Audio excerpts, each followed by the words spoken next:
salah satu pemimpin yang sangat berhasil di Alkitab adalah Yusuf. Alkitab dalam Kejadian 37-50 memberi catatan tentang perjalanan kepemimpinan Yusuf, dimulai dari visi sampai menjadi pemimpin dan bagaimana dia hidup menjalani hidupnya sebagai pemimpin. Alkitab mencatat Yusuf mendapat visi sebagai pemimpin di umur 17 tahun dan kurang lebih di umur 30 tahun visi itu digenapi. Tuhan membutuhkan waktu 13 tahun untuk memproses, membentuk, membangun kemampuan kepemimpinan Yusuf. Yusuf membutuhkan waktu 13 tahun untuk belajar, diproses, lewati banyak tantangan, membayar harga yang mahal untuk jadi seorang pemimpin. Ada 4 hal penting yang bisa kita pelajari dari hidup seorang Yusuf. Yang pertama, Yusuf memiliki integrity of spirituality. Yusuf memiliki integrity of spirituality. Apa itu? Perbuatan dia menunjukkan siapa dia. Dia datang sebagai keturunan Abraham, Ishak, Yakub, datang sebagai keluarga takut Tuhan, keturunan Israel. Dia datang sebagai bangsa pemuji penyembah Tuhan.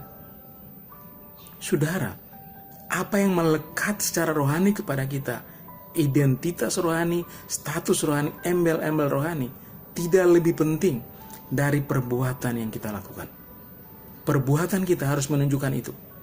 Jangan menghancurkan dengan perbuatan dan perkataan apa yang orang tahu tentang kita.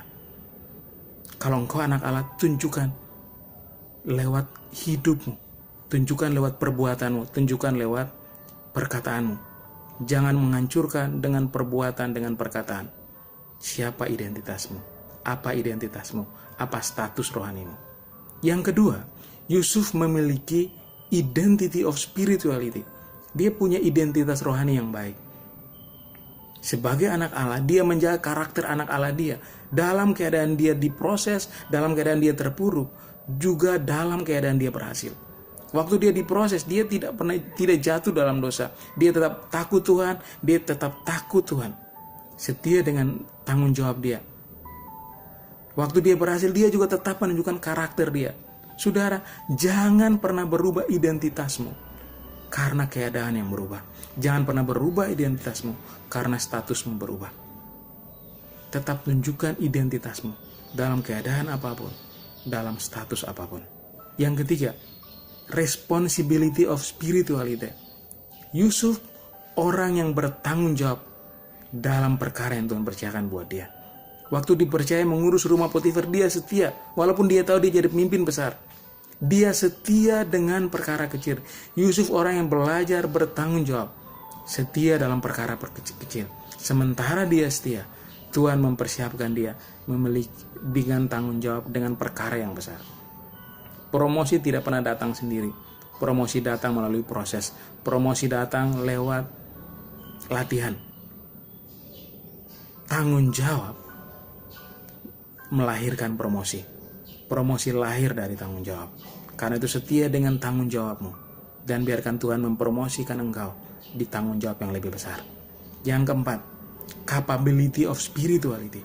Yusuf punya kemampuan, kapasitas, kepemimpinan yang baik. Untuk punya kapasitas kepemimpinan yang baik, Tuhan melatih dia, membangun kemampuan dia 13 tahun.